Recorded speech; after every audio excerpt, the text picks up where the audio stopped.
¿Conoces realmente la historia de Fernando Alonso? ¿Cómo se convirtió en una leyenda de las 24 horas de Le Mans y de la IndyCar? Pues estás en el vídeo correcto, porque aquí descubrirás la historia de Fernando Alonso desde el equipo McLaren. Y en estos años, aunque no hayan habido títulos mundiales de Fórmula 1, Alonso demostró que era un piloto de leyenda, ya que hizo cosas que ningún otro piloto en la historia se atrevió a hacer. Competir en disciplinas tan distintas como la Fórmula 1, Le Mans, la IndyCar o el Rally Dakar está al alcance de muy pocos. Y él lo hizo y fue muy competitivo en todas las categorías que participó. Así que quédate en este vídeo para descubrir la historia de Fernando Alonso Díaz.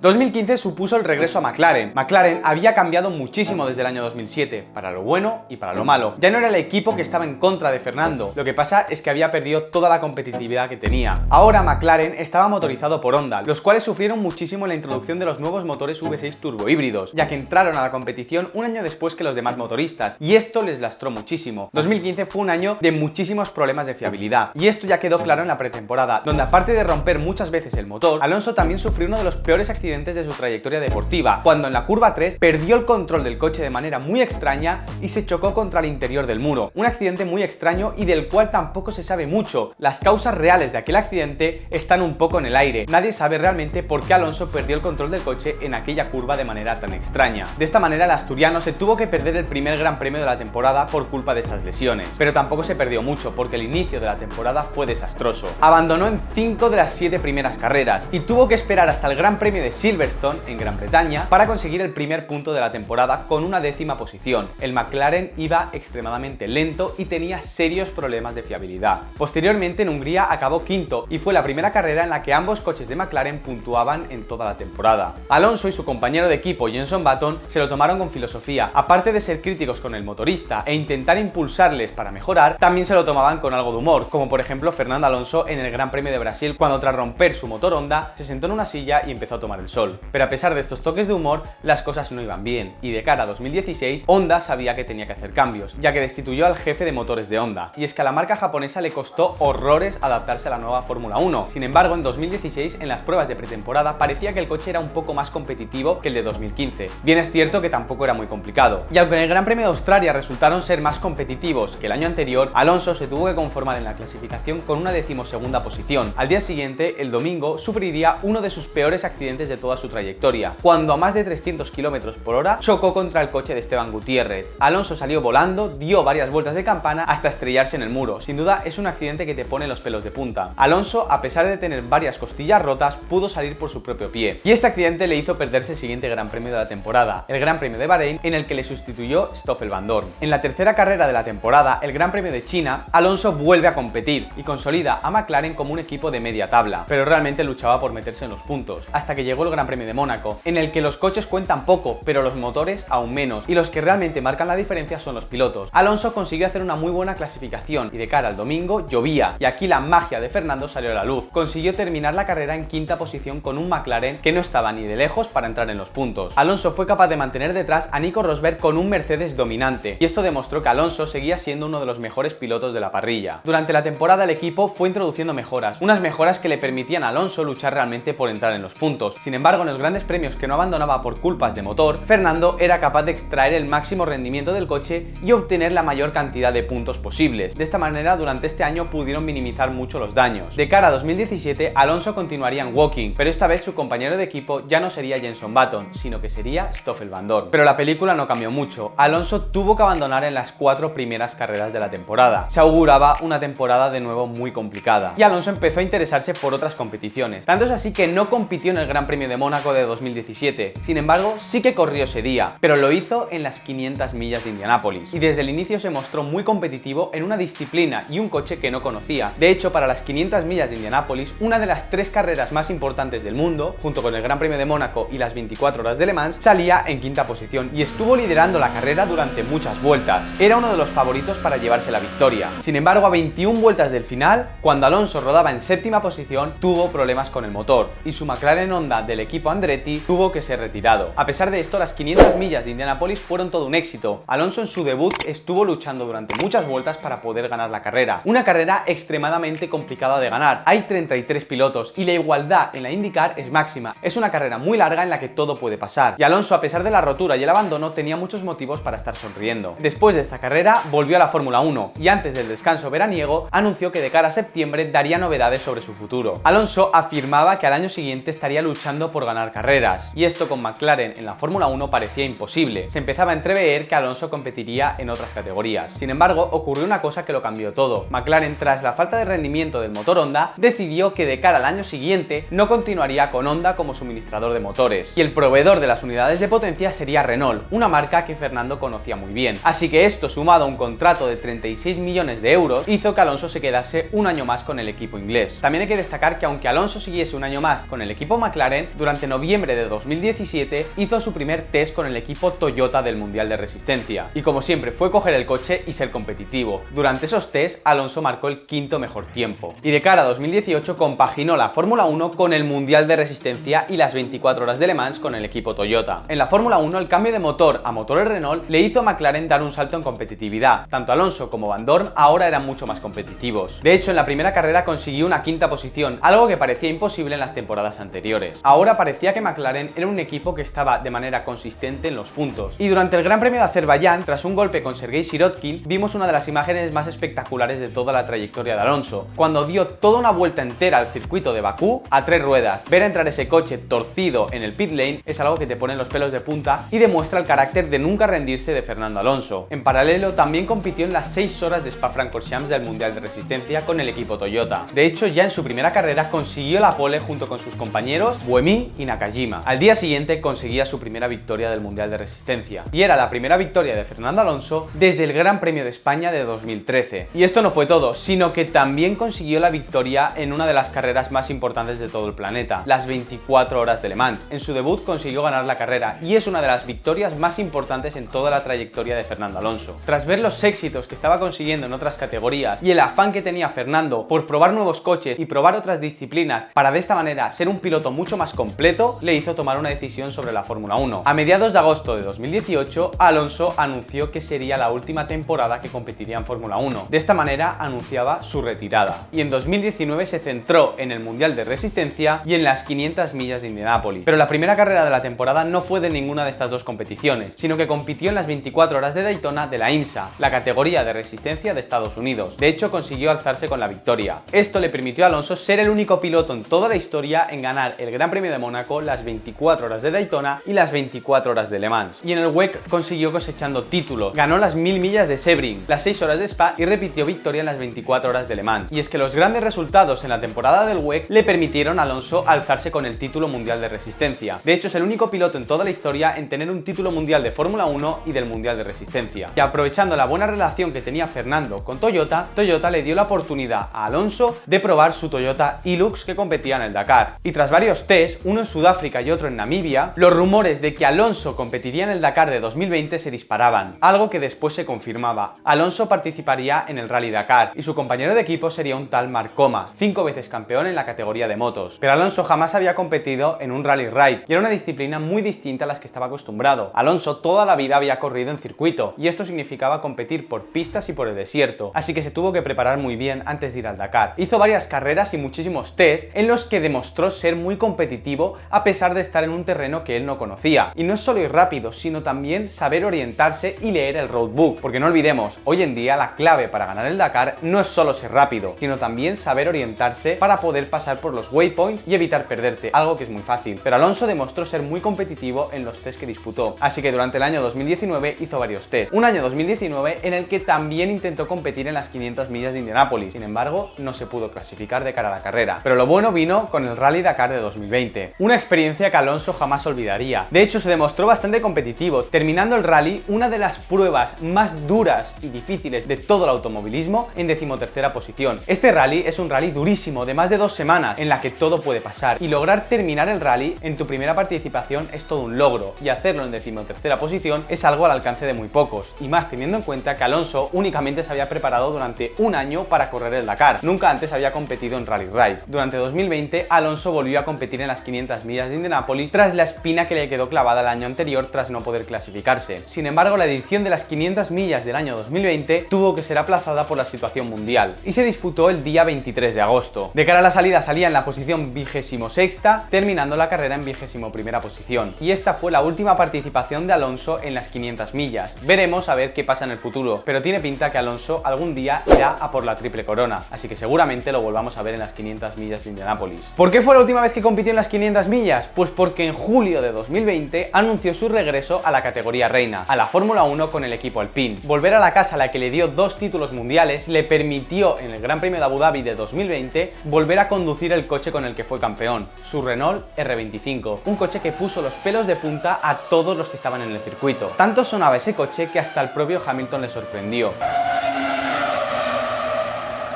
Oh, that sound is just so good, man. I mean, it's the greatest sound of a racing car ever. What?